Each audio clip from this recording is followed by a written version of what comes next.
के अंदर बात करते हैं। किरण, आपने एक यूपीएल चुना था, है ना? आप एक बार एसआरएफ को और टाटा केमिकल्स को भी देख लोगे, इन दोनों में अंदर कोई ट्रेड है? ये भी चलने हुए शेयर से पहले आपको मालूम है ये रुक गए थे जब से फॉल आया मार्केट के अंदर, है ना? यानी कि जैसे थोड़ी थकावट आई। एसआरएफ और टाटा केमिकल्स भी चल सकते हैं आज।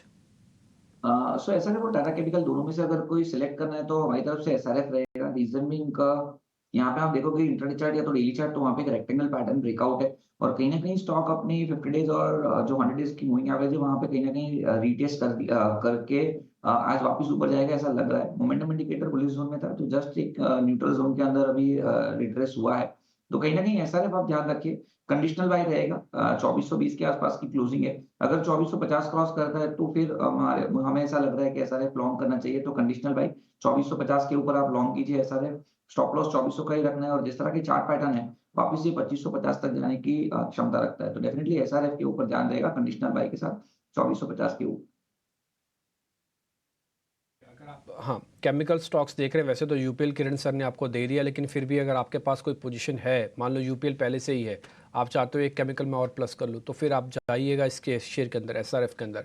2450 पार होते ही ये शेयर वापस से अपने रंग में आ जाएगा और आपको पता बहुत तेज़ चलता है ये शेयर, जो है चलने पे आएगा। तो ये 2550 और इसके ऊपर के लेवल को भी जल्दी दिखा दे, कोई बड़ी बात नहीं है।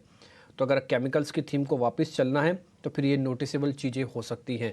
ध्यान रखिएगा, आज मार्केट इंडिकेट ऐसा कर रहा है कि निफ्टी और बैंक निफ्टी रेंज में रहेंगे, स्टॉक स्पेसिफिक जम कर काम होगा, इसलिए स्टॉक्स पे ज़रा ध्यान दीजिएगा। मैं एक एक का बकायदा दूसरा पीयर भी ढूंढ रहा हूँ आपके लिए, ताकि कहीं भी कोई दिक्कत ना हो। एनएफ स्टॉक्स आपके पास हो आज देखने समझने काम करने के लिए।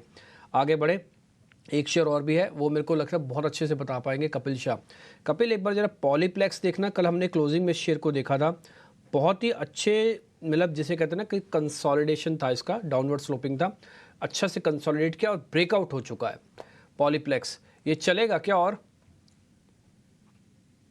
जी, पॉलीप्लेक्स का भी जो है ओवरऑल चार्ट की नज़र से देखता हूँ तो काफ़ी बीटन डाउन स्टॉक है और पिछले 4 महीनों से एक बेस भी बना रहा है। तो जो इसकी सेलिंग प्रेशर हमें 2800 से लेके ₹800 तक दिखी हुई थी, वो कहाँ न कहाँ पे अभी स्टेबलाइज़ हो रही है। तो on a higher time frame एक इंडिकेशन आता है कि स्टॉक में स्टेबिलिटी है और लो टाइम फ्रेम पे ऑलरेडी स्टॉक प्राइस है 800 से 1000 के लेवल के यहाँ पे तो आ गया है, काफ़ी अच्छी मोमेंटम इसने जुड़ा ली है। लेकिन ये ऊपर की ओर चलते हुए स्टॉक प्राइस अभी अपने जो 200 डे मूविंग एवरेज जो अभी भी डाउनवर्ड स्लोपिंग है, तो वहां पे ही अभी ठहरा हुआ है। और लास्ट प्रीवियस 2 इंस्टेंसेस में भी स्टॉक प्राइस ने जब भी इतना स्ट्रॉन्ग राइज दिया था तो 200 पीरियड मूविंग एवरेज के लेवल पे इसने रेजिस्टेंस फेस किया था। तो मैं अभी यहाँ पे थोड़ा सा कॉशन रहूंगा क्योंकि दो प्राइस वाइज भी रेजिस्टेंस है, मूविंग एवरेज का भी रेजिस्टेंस है। इस पर्टिकुलर स्टॉक में अगर मुझे बुलिश होना होता है तो 1030 के ऊपर मैं इसमें बुलिश रहूंगा और 1030 के ऊपर स्टॉक प्राइस में ज्यादा चांसेस रहेंगे कि वो 1110 तक मूव कर पाए।